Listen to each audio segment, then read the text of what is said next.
ভারত যখন Asia cup জেতে ওই সময় একটা কথা বলেছিলাম যে এই ভারত দলকে এশিয়ার কোনো দল হারাতে পারবে না। যদি ভারত 50% খেলে আর এশিয়ার যে কোনো দল 120% খেলে তারপরও জিততে পারবে না, কারণ এশিয়ার মধ্যে তাদের ব্যবধানটা এমন হয়ে গেছে। বিশ্বকাপ যখন শুরু হয়েছে তখনও যখন আলোচনা হয়েছে ভারত অনেক এগিয়ে ছিল, কথা হচ্ছিল যে ভারতকে হারাতে পারে এমন একটা দল কোনটা। অনেকেই বলেছেন বা অনেক বিশ্লেষকই বলেছেন যে এটা হবে অস্ট্রেলিয়া, কারণ তাদের টাফনেস আছে, তাদের পারফরমেন্স আছে এবং তারা ওই টাফনেসটা ধরে রাখতে পারে, যেমনটা 2023 বিশ্বকাপে হয়েছে। এছাড়া কোনো দলকে কি দেখা যায় যে ভারতকে হারাবে বা ভারতকে হারাতেই পারে এমন দল আছে? নেই। দেখুন, ওই সময় আমি আরো একটা কথা বলেছিলাম যে ভারতকে নিয়ে কথা বলার জন্য অনেকেই বলেছিলেন যে ভাই ভারতকে নিয়ে কত বলবেন, কত প্রশংসা করবেন। অনেকেই অনেক কথাই বলেছেন, অনেকে দালালও বলেছেন। দেখুন, ভালোকে ভালো বললে দালাল হয় না। আমরা ব্যাখ্যা করি, বিশ্লেষণ করি, খেলা দেখি, এই জন্যই বলতে পারি ভারত চ্যাম্পিয়ন দল, তারা চ্যাম্পিয়ন হতে পারে। সব শেষ টুর্নামেন্টগুলো নিয়েও কথা হয়েছে। ভারত গত কয়েকটা বছর এমনভাবে পরিবর্তন হয়ে গেছে, এতটাই স্ট্রং হয়ে গেছে, কোনো দল তাদের আশেপাশে নেই। 23 সালে এশিয়া কাপ জিতেছে, চ্যাম্পিয়ন্স ট্রফি জিতেছে, আবারও এশিয়া কাপ জিতেছে, বিশ্বকাপ জিতেছে, এবার ফাইনাল উঠেছে। সেই দলকে যেগুলো দল হারিয়ে দিবে, এই যে বিশ্বকাপ চ্যাম্পিয়ন হলো ঘরের মাঠে। দেখুন, ঘরের মাঠে এর আগে কখনোই কোনো দল চ্যাম্পিয়ন হয়নি টি-20 ওয়ার্ল্ড কাপে।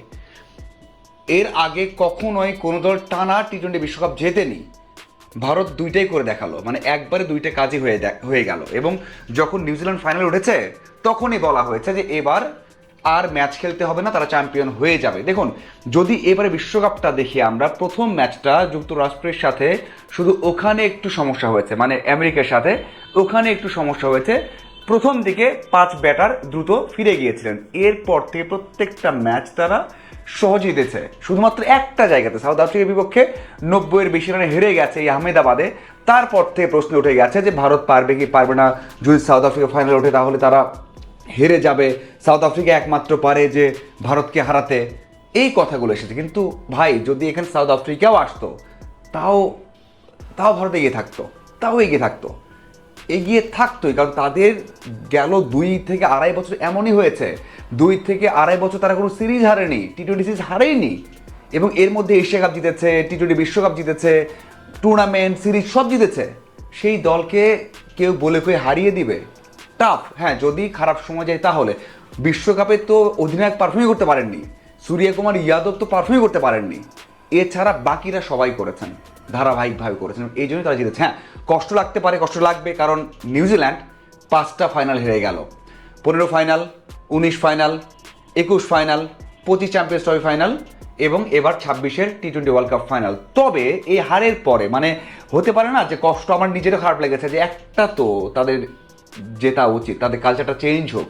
একটা বিশ্বকাপ জয় মানে তো পুরো একটা কালচার চেঞ্জ হয়ে যাওয়া, সেই দেশের ক্রিকেট চেঞ্জ হয়ে যাওয়া। হোক না, এটা হতেই পারে, কিন্তু যেভাবে হেরেছে, যে দলের কাছে হেরেছে, তাতে কষ্ট খুব বেশি একটা হওয়ার কথা না। এবং নিউজিল্যান্ড যেভাবে ফাইনালে এসেছে, মানে একটা ম্যাচ জেতা ছাড়া ঠিক মতো, এছাড়া আপনি কিন্তু বলতে পারেন না যে তারা ডিজার্ভ করে। যদি এখানে ভারত হেরে যেত তাহলে ভারতের জন্য এটা আনলাকি কাজ হতো। ভারত হেরে গেলে কষ্ট হতো ভারতের জন্য, যে ভারত তো একটা ম্যাচ ছাড়া প্রত্যেকটা ম্যাচ ভালো করেছে, তারা এত ভালো করেছে, তাই না? এখন ম্যাচে আসা যাক, সেটা হচ্ছে মানে একটা দল কি করে যে একজন হিট করে আর একজন হয়তো স্লো খেলে, ম্যাচটা স্লো হয়ে যায়। ভারত কি করেছে, 46 বলে 89 সেখানে সানজু করেছেন। সানজু 3টা ম্যাচ খেললো ভাই, জীবনে এমন ধারাবাহিকতা কেউ করতে পারেনি, পারবেও না মনে হয়, কখনোই পারবে না এমন। 3টাই সেঞ্চুরি করতে পারতেন, দলের জন্য আউট হয়ে গেছেন। 3টাই সেঞ্চুরি করতে পারতেন, দলের জন্য খেলতে গেছেন, 6 আঘাতে গেছেন, একটা বল নষ্ট করবেন না, আউট হয়ে গেছেন। কিন্তু তার 200 মতো স্ট্রাইক রেট ফাইনালে ম্যাচে ভাই। এরপর যিনি তার সাথে খেলেছেন ঈশান কিষান, 21 বলে 52 করেছেন ভাই, 200-র উপর স্ট্রাইক রেট। এক পক্ষ শট করছে আর একজন একটু অ্যাঙ্কর রোল খেলবে না, দুজনে হিট করেছে। কাকে বল করবে, কোথায় বল করবে, একটা পর্যায়ে মনে হচ্ছে কতটা অসহায়, মানে নিউজিল্যান্ডের বোলারটা কতটা অসহায়, যারা দেখেছেন তারা হয়তো বুঝতে পেরেছেন। পাওয়ার প্লেতে 92 রান, আমি একটা স্ট্যাটাস দিয়েছিলাম যে শেষ, ওখানেই খেলা শেষ, সত্যিই শেষ। আপনি পাওয়ার প্লেতে 92 বিনা উইকেটে, ওই ম্যাচ কে জিতবে ভাই? এত সহজ টি-20 ক্রিকেট যে আপনি 200-র উপর চেস করে ফেলবেন ফাইনাল ম্যাচে, ইম্পসিবল। ওখানে ম্যাচ শেষ হয়ে গেছে। এরপর এসেছেন অবশ্যই দুইটা ইনিংস ছিল সেখানে। আমরা দুবের ইনিংসে বলে 8 বলে 26 কি দারুণ খেলেছেন। সেখানে হার্দিক পান্ডিয়া ছোট একটা ইনিংস খেলেছেন। আমরা যে বলি যে সেখানে হার্দিক পান্ডিয়া ছাড়া শুধুমাত্র ব্যর্থ হয়েছেন সূর্য কুমার যাদব, তার কাছ থেকে রান পাওয়াই যাচ্ছে না। প্রথম বলেই কিন্তু ফিরে গেছেন। এই যে মানে 220 স্ট্রাইক রেটকে ব্যাট করা, এটা এক কথায় অসাধারণ। এবং সেখানে সূর্যার পর এসেছেন তিলক ভার্মা, তিনিও কিন্তু খুব একটা ভালো খেলতে পেরেছেন এমনটা নয়। সঞ্জু আউট হলেন, ঈশান কিষান আউট হয়ে গেলেন। এরপর একটা ইনিংস 26 বলে 54 রানের, সেটাও আপনাকে বলতে হবে কি দারুণ। সেটাই ছিল ঈশান কিষানের। আর 51 বলে 21 বলে 52 করেছেন অভিষেক শর্মা ওপেনিংয়ে। আমি প্রথমেই ভুল করেছি। অভিষেক এবং সেখানে সঞ্জু দুজন যে পার্টনারশিপটা করেছেন পাওয়ার প্লেতে, সেটা ছিল টার্নিং পয়েন্ট। ওখানে ম্যাচটা কিন্তু জিতেছে। কিন্তু এরপর ঈশান কিষান এসে 26 বলে 54 রান করেছেন, সেটাও কিন্তু পুরো ম্যাচটাকে চেঞ্জ করে দিয়েছে। মানে একজন তো একটু অ্যাঙ্কর রোল প্লে করেন, দুই ওপেনার সঞ্জু এবং অভিষেক দারুণ। এরপর যখন ঈশান কিষান এসেছেন সেম ভাবে ব্যাট করেছেন। প্রথম তিনজনে প্রায় 200 স্ট্রাইকের ব্যাট করেছে। কি থাকে এখানে? নেই। যখন এই যে 255 রান চেস করতে নামে ভাই, তখন কি থাকে? নেই, কিছু নেই। শেফার্ড রান করেছেন, মিচেল একটু রান করেছেন, এছাড়া কারো কিছু করার ছিল না। স্যাকনা একটু রান করেছেন, এছাড়া কিন্তু কারো কিছু করার ছিল না। বুমরা 4টা উইকেট, 40টা উইকেট হয়ে গেছে টি20 বিশ্বকাপে তার।